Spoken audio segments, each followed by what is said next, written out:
After the death of Bayezid in 1402, the Ottomans focused more on to expand their empire towards the east than the west during the following 50 years. These 50 years era consisted of the region of Bayezid's son, Mahomet, who ruled from 1402 to 1421, and then that of his son, Murad II, from 1421 to 1455. During these years, the subjugation of the Turkish Anatolian emirates were completed, which had already been started seriously by the Bayezid. The important thing to be noted here is that the Ottoman Turks had started their career as a people in extreme northwest of Asia Minor, but they did not found their empire over there. What gave the Ottomans advantage was greater capacity of administration that they had begun to acquire through the contact with Greek and Balkan Christians. When Mehmed II came to power in 1451, the Ottoman Empire had been established in Southeast Europe,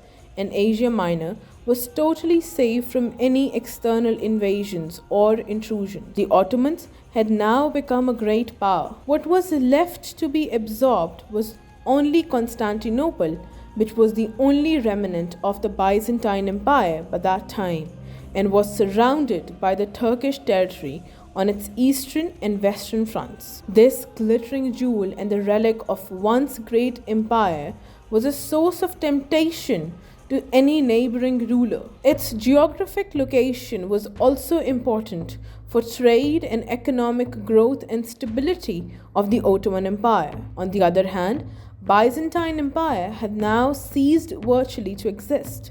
Thus, the Ottomans gird up their loins and take the city. Constantine XI showed considerable resistance, not letting the Ottomans take over the city easily. The Ottomans stormed the Constantinople, and after besieging it for 55 days, the Ottomans breached the ancient land walls of the city and conquered it on May 29, 1453. The key to breach the walls were the cannons constructed by Orban that pounded the walls of Constantinople and at last broke them down. As soon as Mehmed II was established in his new capital, he did everything he could to show that they were as little changes as possible from the ruler of Byzantine Emperor. The Greek names were retained, the institutions of empire were continued, modified perhaps in one or other respect. So he took all the Christians he could into his service.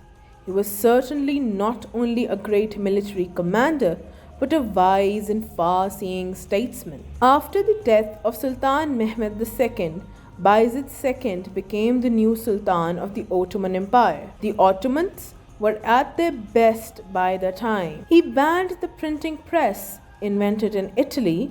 On the other hand, Sultan Kulu, the ruler of the Safavid Sultanate in Iran, was a great threat to him. Bayezid II, who was very old by that time, was deposed by his son Selim in 1512. Firstly, Selim suspected Iranian Shah Ismail of being used by the crowned heads of the Europe, who were jealous of the new Ottoman power and wanted to pose threats against it.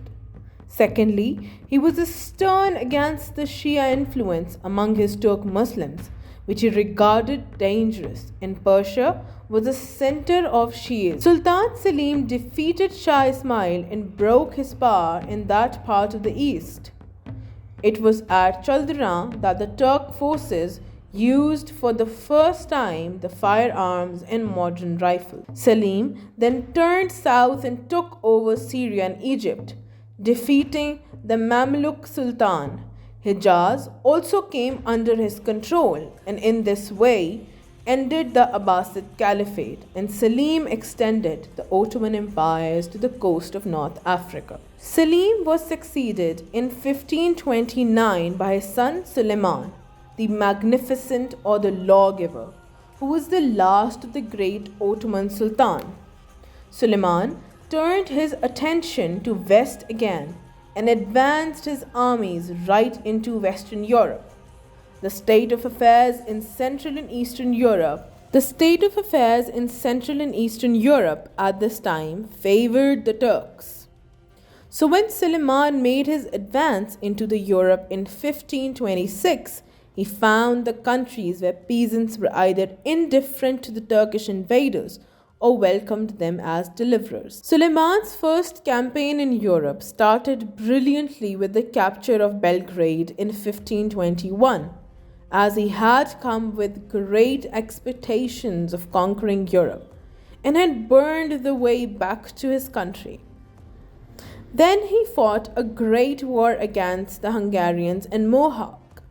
The Ottomans had almost destroyed the Viennese walls, but the siege had gone long and the April weather was not in the favor of Ottomans. The Ottoman Empire was clearly reaching high tide of its western advance.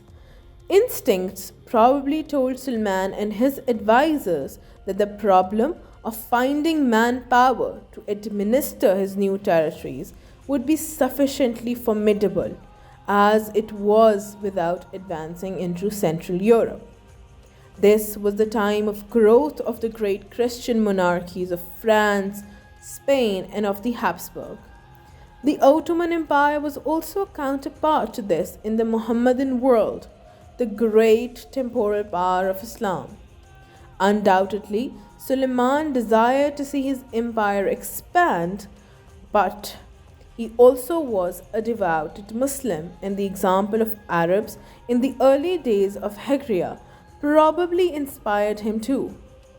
He may not have thought in terms of pan-Islam, but he lost no opportunity of unfurling the green banner of the Prophet wherever it was possible, while respecting the rights of the Christians wherever he found them.